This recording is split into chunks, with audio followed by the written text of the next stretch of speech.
नहीं, खुश तो कोई नहीं है इससे, सबको पता है कि रेलवे की बहाली और होनी चाहिए थी, हुँ, जो कि नहीं हुई। लेकिन चलिए कहते हैं जो होता है अच्छे के लिए होता है।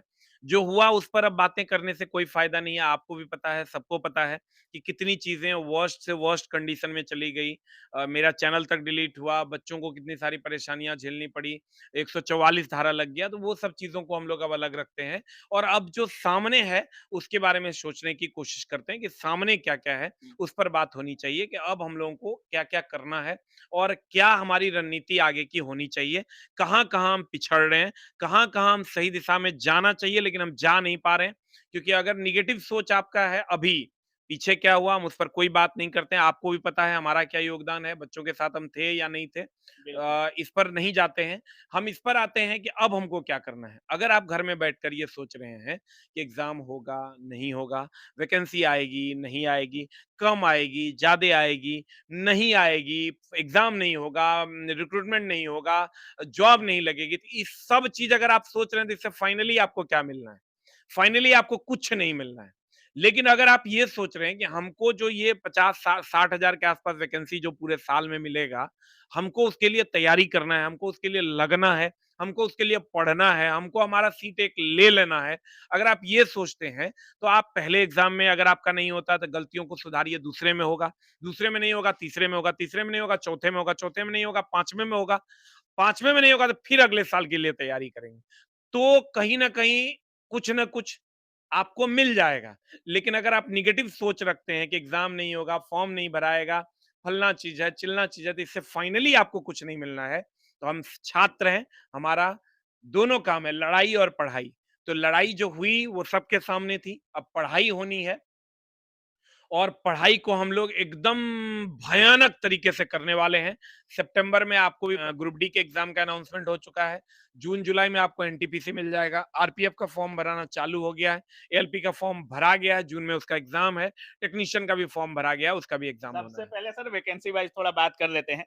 जो एएलपी और टेक्नीशियन की जो वैकेंसी है सर, हो सकता है चुनाव बाद बहुत जल्दी में एग्ज़ाम हो जाए, चूँकि डेट दिया गया था कि जुलाई के आस-पास एग्ज़ाम होगा। अब जो छात्र, चूँकि काफ़ी कम संख्या में इस बार फॉर्म भी गिरा है, तो जो छात्र जिनको परीक्षा में बैठना है, अब उनको क्या करना चाहिए? चूँकि 1-2 महीना में अगर चुनाव बीता तो एग्ज़ाम तो फिक्स है कि जुलाई में हो जाएगा।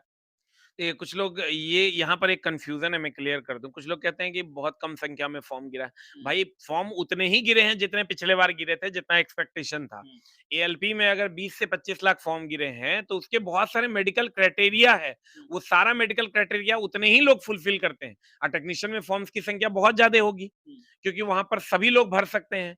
तो फॉर्म की संख्या 20 से 25 लाख लोगों के बीच में कॉम्पिटिशन नहीं है। आप अगर आपको करोड़ों लोग हैं, हज़ारों वैकेंसियाँ हैं, मैं आपको बता दूँ, मैं हर वीडियो में आजकल बोल रहा हूँ कि मेरे दोस्त, फॉर्म भरने वालों की संख्या करोड़ों हो सकती है, तैयारी करने वालों की संख्या करोड़ों हो सकती है, लेकिन रेगुलर तैयारी करने वालों की संख्या उतनी भी नहीं है जितनी वैकेंसी है।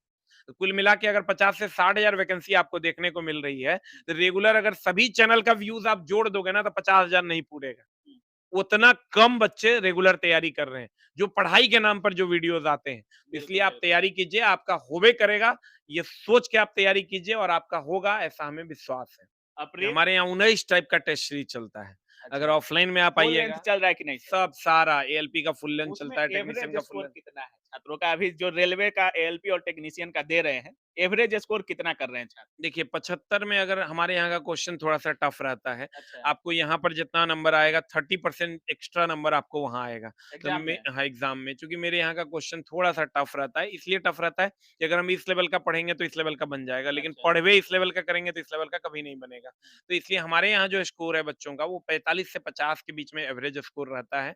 वही अगर वो एग्ज़ाम देने जाएँगे तो वो 30% एवरेज स्कोर उसका बढ़ जाएगा वहाँ पे। तो उस हिसाब से हमारे यहाँ 45 से 50 स्कोर बनता है बच्चों का, मात्र 45 से 50 सर। आउट ऑफ 75, अच्छा, आउट ऑफ 75। अच्छा, 75 नंबर में अगर 50 नंबर के आसपास नंबर आपका आ रहा है और मैंने कहा 30% आपका नंबर बढ़ जाएगा, तो आप सोच लीजिए कि वो बच्चे 65 पार कर जाएँगे। उस हिसाब से अगर आप एनालाइज़ करते हैं, क्योंकि हमारे यहाँ छँटे हुए क्वेश्चन्स होते हैं, वो क्वेश्चन्स हम बच्चों को बताते हैं जो बच्चों को सीखना है। वैसे क्वेश्चन्स नहीं देते हैं कि जो बच्चे ऑलरेडी सीखे हुए हैं, बार-बार मार के उनको खुश नहीं होना है। तो इसलिए हमारे यहाँ नंबर्स थोड़े से कम आते हैं। सर देखिए साइंस के लिए बच्चों का मानना है कि एनसीईआरटी एग्ज़ाम्पलर पढ़ लेंगे, एनसीईआरटी पढ़ लेंगे तो हो हो जाएगा, ऐसा कुछ नहीं होना है। 30% 20 टू 30% क्वेश्चन एनसीईआरटी एग्जाम्पलर से डायरेक्ट रहेगा, वो रहेगा, उसको तो पढ़ना ही पढ़ना है, यानी एनसीईआरटी एग्जाम्पलर आपको पढ़ना ही पढ़ना है, हुँ, लेकिन 100% प्रश्न वहाँ से नहीं रहेंगे, हुँ। लेकिन 20 टू 30% क्वेश्चन वहाँ से रहबे करेगा। पहला किताब तो आप एनसीईआरटी एग्जाम्पलर को 2 से 3 बार खत्म कर हूबहू दीजिए। रहेगा। पिछले बार ऐसा रहा है। अच्छा। अगली बार रहेगा कि नहीं इसकी गारंटी नहीं है क्योंकि रेलवे का कोई माई-बाप नहीं है कि अगली बार क्या पूछेगा। लेकिन हम लोग ये मान के चलें कि जो पूछा है उसको तो कम से कम पढ़ ही लें। एनसीईआरटी एग्जाम्पलर 6 टू 10 वाली बुक आप 100% कम से कम 2 बार पढ़ लीजिए। उसके बाद आप जितने भी कथन निष्कर्ष वाले प्रश्न हैं, जितने भी 1 से अधिक ऑप्शंस वाले प्रश्न हैं उसको ज़्यादा से ज़्यादा हैंडल कीजिए। तो आपका स्कोर थोड़ा-सा बढ़ेगा भी और आप क्वेश्चंस बना भी पाइए।